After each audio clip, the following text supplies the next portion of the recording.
convencionamos chamar quiliastas, tá certo? Os intérpretes que olhavam para a questão do milênio de uma forma muito mais simplificada e de uma forma muito mais, vamos dizer assim, literalista, uma forma amplamente literalista, quando eles traziam entendimento, fazendo uma analogia com a época da criação, em que a criação foi desenvolvida ao longo de 6 dias, em 6 dias Deus criou todas as coisas, e no 7º dia descansou. Então alguns pais da igreja, como Irineu, por exemplo, aproveitavam essa estrutura para remeter isso à questão milenar, à questão do fim dos tempos. Pensando, se no começo foram 6 dias de criação e um de descanso, o tempo da história humana se desenvolverá em 6.000 anos de história e o ano 7.000, um ano de descanso. O milênio sabático, a entrada para o 7º milênio, a entrada para o 7º milênio será também a entrada para o milênio sabático. E a entrada do milênio sabático será um privilégio daqueles que forem salvos, daqueles que estiverem em comunhão com Cristo, que ao longo desses 1.000 anos, né, do milênio 7.000, né, do 7º milênio, ao longo desse milênio, serão plenamente desenvolvidos para então adentrar as eternidades. Então essa era a visão quiliasta. A partir dessa interpretação quiliasta surgiram algumas propostas, inclusive alguns excessos, quando alguns começaram a propor datas para o encerramento dos 6 milênios, né, dos 6.000 anos, e consequentemente a entrada no 7º milênio. Então quando desenvolve-se essas hipóteses começam a avançar além dos limites, além da medida, e começam a propor datas, aquilo que é vedado pela palavra de Deus, como Cristo fala que ele não tinha conhecimento, né, no estado humano em que estava, não lhe era dado conhecer. E aquilo era uma mensagem direta para nós, porque ele estava na condição humana, na qual estamos. Então não é dado conhecer. Se não é dado conhecer, então não podemos avançar além desse limite. Existe um limite, por mais interessantes que sejam as hipóteses, por mais bem construídas que sejam, bem fundamentadas, elas têm um limite, que é exatamente a questão de não saber a data da vinda do Senhor, a data do estabelecimento desse reino, a data exata. Então, quando algumas propostas começaram a apresentar a possibilidade de uma data para o encerramento desses 6.000 anos e entrada no milênio 7.000, começou então essa teoria a cair em grandes erros. E aí vimos que dentre os erros surgiram também os excessos na forma como exemplificavam o 7º milênio. Então muitos propositores diziam que o 7º milênio seria um período de grande algazarra, seria um período de grande farra, né, um período em que as pessoas folgariam, beberiam, comeriam e haveria uma grande festa. E de tal forma excederam, né, exageraram nessa descrição, que começaram a causar uma revolta em alguns estudiosos da palavra de Deus, pessoas muito capazes, pessoas muito cultas, que começaram a atentar contra essa interpretação, julgando que essa interpretação fosse uma interpretação bastante carnal, uma interpretação bastante antibíblica. E aí vimos a escola de Alexandria, que é uma escola que trabalha muito com a ferramenta da alegorização, começar a apresentar outra proposta. E aí vimos que surge com uma reação, né, com uma resposta a essas propostas, a essa forma de interpretação exagerada dos quiliastas, surge o antiquiliasmo. Então, primeiramente, numa transição para aquilo que virá a ser o amilenismo, surge primeiro o antiquiliasmo, aqueles que contestam os excessos propostos pelos quiliastas.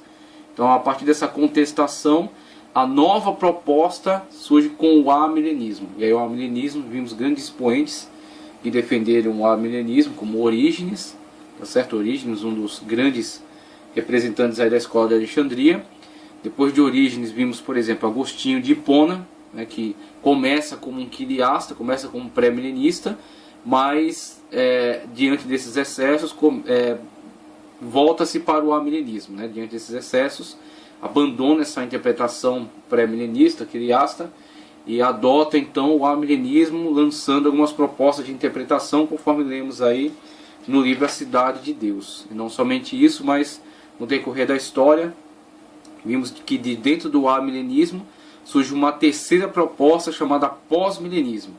Então o amilenismo questiona o quiasmo, questiona o pré-milenismo arcaico. E de dentro do amilenismo surge a proposta pós-milenista. Então o amilenismo diz que o reino de Cristo é na glória. E Cristo está reinando na glória com aqueles que estão juntamente com Ele lá, e está reinando aqui por meio da igreja, no coração daquele que é salvo. Então Agostinho até interpreta aquela passagem de Cristo fala que aquele que é mais valente invade a casa, manieta ou amarra o valente e toma-lhe os bens. Falando acerca da sua abordagem de salvação. Então quando ele domina o diabo que estava influenciando a tal pessoa, a pessoa quando abre o seu coração para a salvação, Cristo entra, domina essas forças malignas que o estavam acorrentando e o liberta, e o traz à liberdade. E Agostinho faz uma analogia dessa interpretação com aquilo que é descrito no milênio com relação ao diabo estar amarrado por 1000 anos. Então ele diz, essa descrição do milênio, do fato do diabo estar amarrado por 1000 anos, primeiramente, os 1000 anos não são necessariamente cronológicos, são simplesmente uma descrição simbólica de grande período. Então não é necessariamente cronologicamente 1000 anos, mas simplesmente a abordagem bíblica para descrever um grande período, então um grande período de tempo. Outra, a questão do diabo estar amarrado não é necessariamente que no plano físico, em relação à terra, a todos os ambientes terrestres, o diabo esteja amarrado. Mas sim o fato, e isso que é importante, o diabo está amarrado em relação à vida dos cristãos, em relação àqueles que aceitaram a Cristo e estão em comunhão com Deus. Então em relação a eles, o diabo está amarrado porque não tem poder sobre eles. Então Agostinho lança essa proposta de interpretação amilenista, de interpretação alegórica desses textos, com esta abordagem de que Cristo reina na glória, o seu reino está estabelecido na glória, né? Então podemos colocar a cidade de Deus e a cidade dos homens. Então a cidade de Deus se sobrepõe à cidade dos homens e ao reino de Cristo. Cristo está reinando na glória com os seus. E também no coração daquele que está com ele aqui na terra, na cidade dos homens. Mas sobre os quais o diabo não tem poder, porque em relação a eles está amarrado. Essa é a condição, essa é a interpretação proposta por Agostinho. Só que de dentro dessa escola surge a proposta pós-milenista. E a proposta pós-milenista, como vimos lá, definida por grandes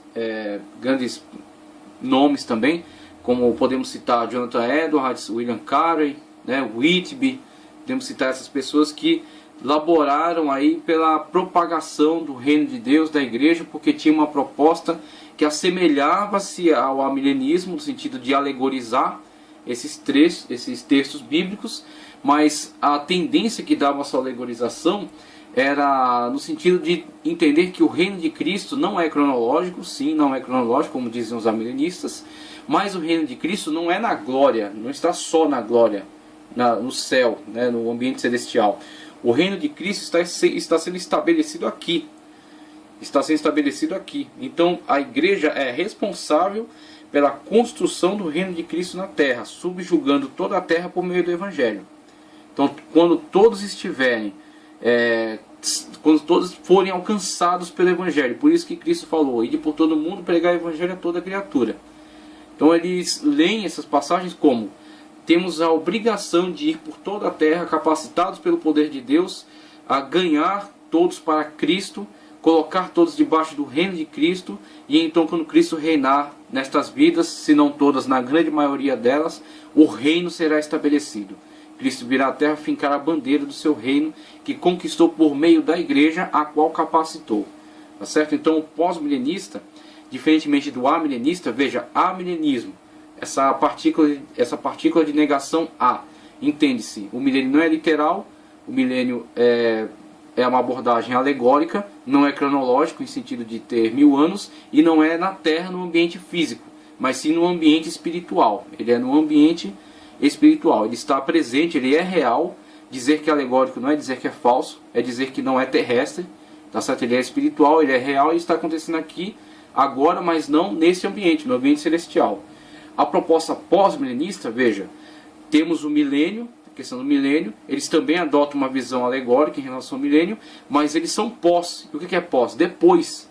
Então, enquanto a abordagem antiga, pré-milenista, quiriasta, dizia que o milênio o milênio está para frente, é futuro, o pós-milenista, ele diz, o milênio é agora.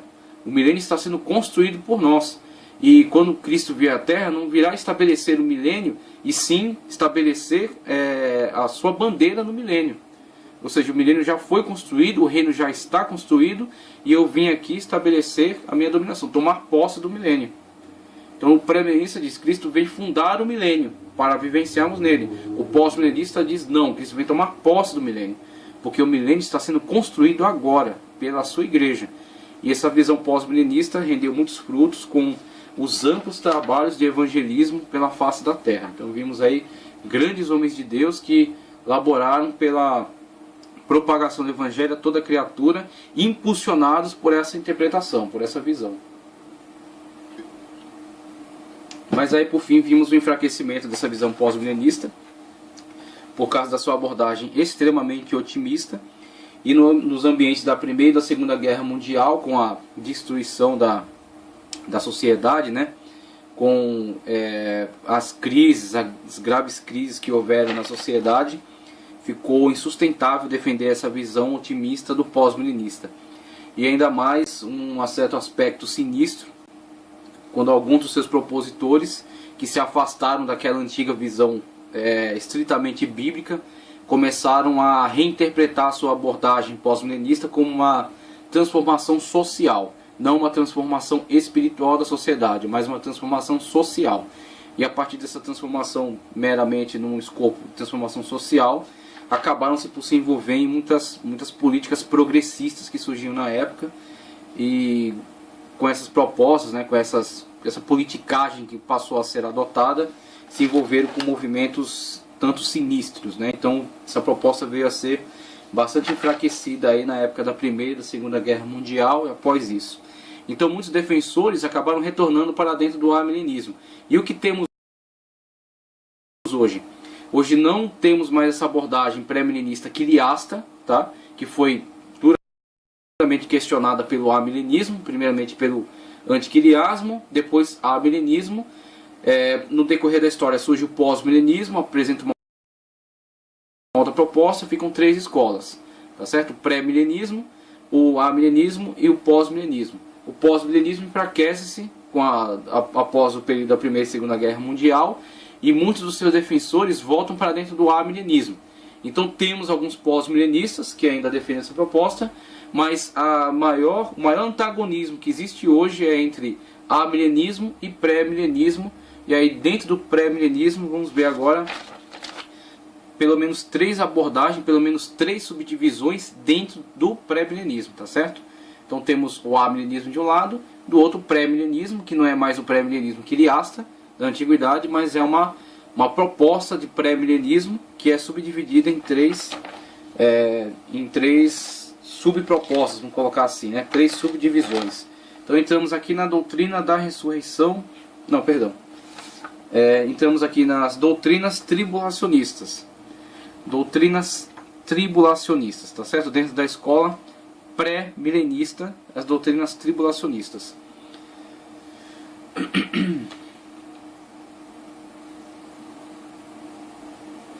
Os conceitos tribulacionistas são todas aquelas escolas de interpretação do período tribulacional. O nome desses conceitos é tribulacionismo. O nome desses conceitos é pré-tribulacionismo, pós-tribulacionismo e mid-tribulacionismo. O ponto crucial desses conceitos reside na seguinte pergunta: a igreja vai ou não passar pela grande tribulação? Então vemos aí qual é o ponto, qual é o novo eixo que é proposto aí nessa abordagem dessas subdivisões do pré-milenismo. Aí vimos essas 3 grandes escolas, né, que se desenvolveram ao longo da história, e vimos que uma delas está subdividida em 3 subdivisões. Então dentro do pré-milenismo, que é o grande grupo, temos esse grande grupo subdividido em 3 propostas. A proposta pré-tribulacionista, então o eixo O eixo da discussão, nesse caso específico, não é o milênio, tá certo? O eixo da discussão, nesse caso específico, não é o período do milênio. O período do milênio era o eixo da discussão em torno daquelas escolas pré-milenista, amilenista e pós-milenista, tá certo? Esse tema era o tema que dividia essas três abordagens. Agora, o tema que está subdividindo a escola pré-milenista é a questão da tribulação, o período da tribulação. Então vemos que o pré-tribulacionista, dispensacionalista, ele subdivide esses períodos, tá certo? Os coloca num encadeamento cronológico e entende que cada um deles será vivenciado literalmente. Então a ênfase do pré-tribulacionista é uma interpretação literal daquilo que está posto pela Escritura. E aí vemos, dentre as subdivisões do pré-milenismo, as mais importantes pelo menos, temos a pré-tribulacionista, que é associada ao dispensacionalismo e que pode ser também associada, como vimos aí na aula anterior sobre dispensacionalismo, pode ser também associada ao fundamentalismo, tá certo? E ao tradicionalismo bíblico.